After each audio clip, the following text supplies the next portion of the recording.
Emas adalah logam mulia yang bersifat lunak dan mudah ditempa untuk dijadikan bahan perhiasan atau benda berharga. Selain itu, emas juga banyak dijadikan sebagai alat investasi yang mana emas ini akan dibentuk menjadi batangan ataupun koin. Pada video kali ini Mimin akan menjelaskan proses singkat pengolahan emas.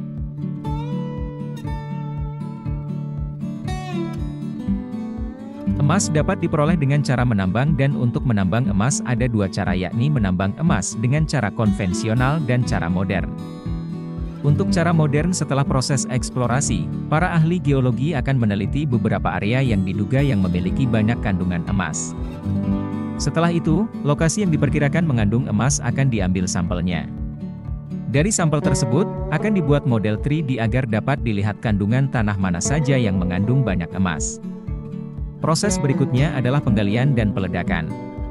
Nantinya alat berat akan mengambil bebatuan hasil ledakan atau yang disebut dengan oreni untuk dimasukkan ke dalam dump truck. Oreni tersebut kemudian dianalisa pada laboratorium khusus untuk mengetahui tingkat kandungan emas, dan nantinya oreni akan dibedakan menjadi dua, yaitu high grade dan low grade ore. Pada high grade ore memiliki partikel emas lebih banyak dibandingkan dengan low grade ore. Dan grade pada ore ini juga menentukan bagaimana ore tersebut akan diproses. Sedangkan bebatuan yang tidak mengandung emas disebut dengan waste rock atau batuan limbah, dan batuan limbah ini akan dibawa ke tempat khusus di pertambangan. Untuk low grade ore akan dibawa ke leach pad, sedangkan untuk high grade ore akan dibawa ke pabrik pengolahan emas. Leach pad merupakan sebuah tempat pengolahan biji emas untuk low grade ore. Ore tersebut kemudian nantinya akan disemprot dengan senyawa sianida untuk memisahkan emas dari batuan lainnya. Cairan emas yang dihasilkan dari penyemprotan sianida tersebut, kemudian akan dikumpulkan pada reservoir lalu dipompa menuju tangki-tangki yang mengandung partikel karbon.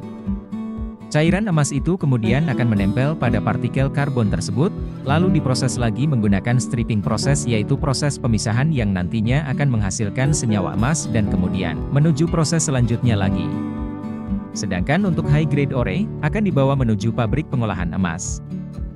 High grade ore akan dimasukkan ke mesin penggilingan sehingga akan menjadi fine chain, atau ore berbentuk butiran halus, dan nantinya akan menuju ke proses terakhir, yakni proses memisahkan emas dari pasir. Namun tidak semua ore butiran halus ini langsung menuju ke proses akhir, karena ore yang mengandung sulfida akan melalui beberapa proses lagi sebelum menuju ke proses akhir. Hasil dari semua proses tadi kemudian akan menjadi sluri, dan sluri ini kemudian menuju ke tangki-tangki yang mengandung campuran antara senyawa sianida dan karbon. Partikel-partikel emas pada sluri tersebut, nantinya akan menempel pada karbon, dan kemudian karbon-karbon yang mengandung emas ini dibawa menuju ke stripping proses. Pada proses ini, karbon yang mengandung emas dimasukkan ke dalam senyawa khusus untuk memisahkan emas dari karbon, dan hasilnya adalah senyawa emas. Senyawa emas akan diproses lagi menggunakan proses elektrokimikal. Proses ini mirip dengan proses pelapisan krom pada komponen mobil, dan hasil dari proses elektrokimikal ini adalah recovery gold atau emas recovery. Untuk selanjutnya, recovery gold ini dilelehkan pada furnace pada suhu 2100 derajat Celcius. Kemudian dituang ke cetakan yang selanjutnya akan menjadi emas bentuk batangan, atau disebut juga dengan dorbar. Dorbar ini terdiri dari 85% emas dan 15% perak. Dan nantinya dorbar ini akan diolah lagi menjadi emas murni bullion. Bullion merupakan istilah umum untuk menyebut emas atau perak murni dengan kemurnian minimal 99,5% dan berwujud batangan ataupun koin untuk dijadikan aset investasi. Untuk emas murni atau emas 24 karat biasanya hanya dipakai dalam komponen elektrolit saja. Sedangkan untuk membuat perhiasan emas, tidak digunakan emas murni, sebab logam emas yang memiliki kemurnian tinggi akan semakin lunak. Dan oleh karena itulah emas harus dicampur dengan logam lainnya agar emas tersebut bisa menjadi perhiasan yang kuat dan memiliki durabilitas yang tinggi. Dalam proses membuat emas dengan karakter tertentu, emas murni akan dimasukkan ke dalam suatu wadah lalu diberi logam tambahan seperti perak atau tembaga. Di mana untuk persentase berapa karat emas yang dibuat tergantung jumlah kadar persentase emasnya. Untuk emas 18 karat berat kandungan emas murninya sebanyak 75%. Sedangkan sisanya adalah logam tambahan dan begitu seterusnya.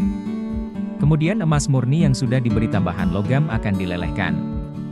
Seperti emas 18 karat membutuhkan suhu 926 derajat Celcius agar meleleh, dan jika emas 14 karat membutuhkan suhu 879 derajat Celcius agar meleleh.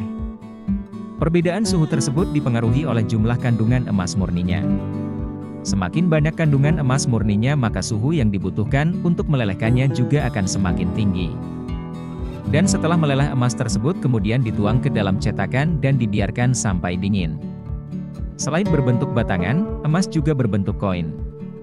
Salah satu perusahaan yang membuat koin emas adalah Austria Mint yang berlokasi di Vienna, Austria. Cara pembuatan koin emas ini menggunakan gulungan emas seberat 997 kg. Dan gulungan emas ini bernilai 39 juta dolar atau setara dengan 565 miliar rupiah. Gulungan emas tersebut kemudian dimasukkan ke dalam stamping mesin sehingga menjadi bentuk koin emas dan sisa emas yang tidak terpakai akan diolah lagi pada pabrik ini. Kemudian koin emas tersebut dimasukkan ke dalam coining mesin, dan pada proses ini koin-koin tersebut akan dicetak menggunakan cetakan khusus pada bagian permukaannya.